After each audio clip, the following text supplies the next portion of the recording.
Hello, good morning po mga mamamayang.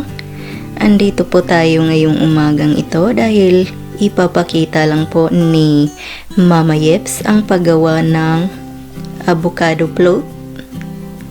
Ito na po siya. Gagawa po tayo ngayon ng avocado float.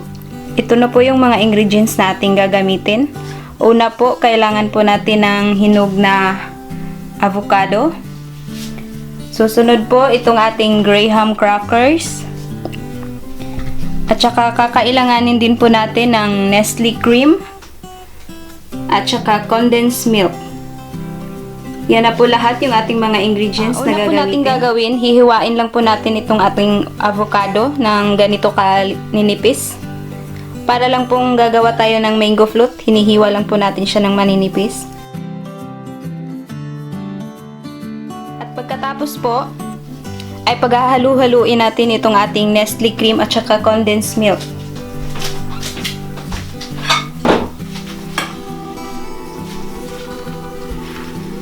Kukuha lang po tayo ng bowl na ating paghahaluan. Ilagay na po natin itong ating Nestle cream.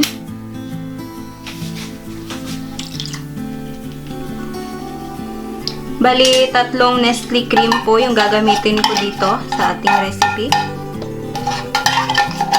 Depende na po yan sa inyo kung gaano karami po yung gagawin ninyo.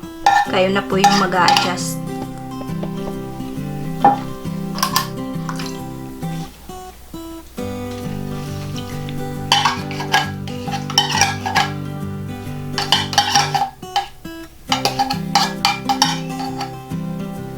Ngayon po, ilagay na po natin itong ating condensed milk. Bali, kaunti lang po yung ilalagay ko dito kasi ayaw po namin ng masyadong matamis. Kayo na din po yung mag-a-adjust ng tamis. Depende po yan sa panlasa ninyo. Ito ilalagay ko siguro mga 1/2 lang. Kasi matamis na yung graham natin.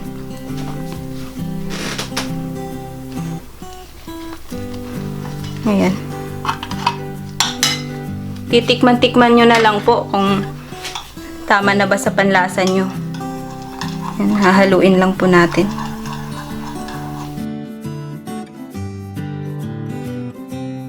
Ayan na po, ready na po yung ating mga sangkap na gagamitin. So, simulan na po natin gagawin itong ating avocado float.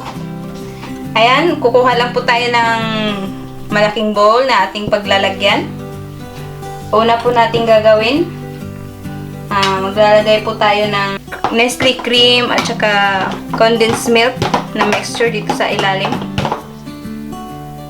Lagyan muna natin dito sa ilalim para mas madaling lumambot yung ating graham. Ayan, lagyan lang po natin lahat.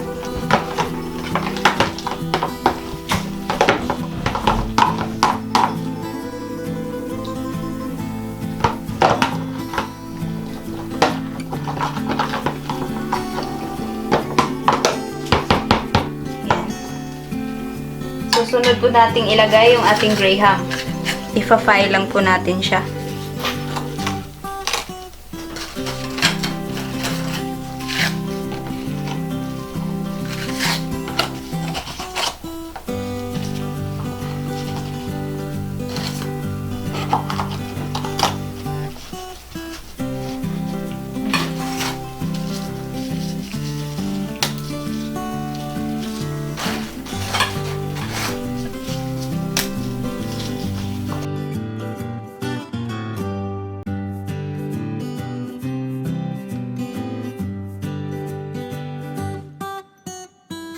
Katapos po, lagyan na naman natin siya ulit itong ating mixture na cream at saka condensed milk.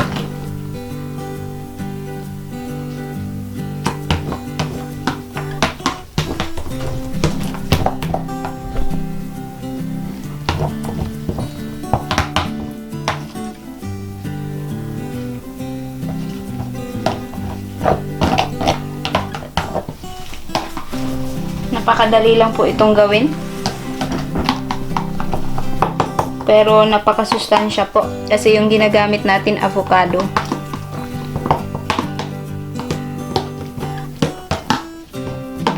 Ayan, pag nalagyan na po lahat, isunod na po nating ilagay itong ating nahiwa na maninipis na avocado. Ayan.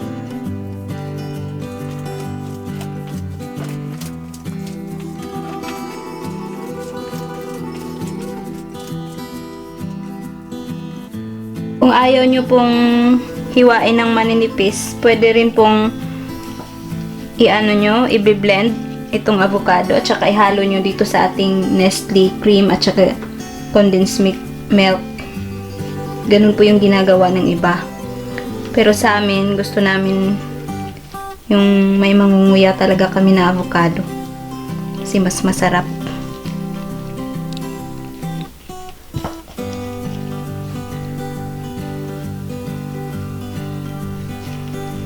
Ayan.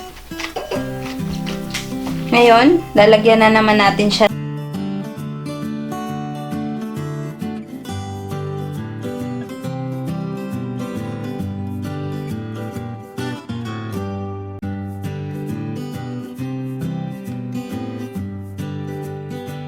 Tapos, lalagyan na naman natin siya ng graham. Yan po. Paulit-ulit lang po yung gagawin natin hanggang sa maubos po lahat ng ating mga ingredients.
Tapos na po yung ating paggawa ng avocado float.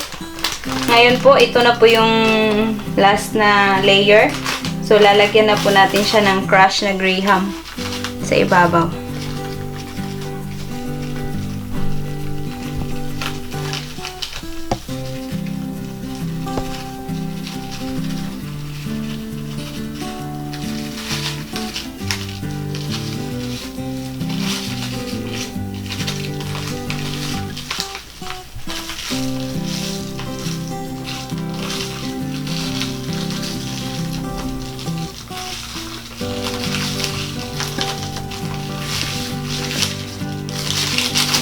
Ilagay na po natin ito sa ating ref na mga ilang oras or hanggang overnight.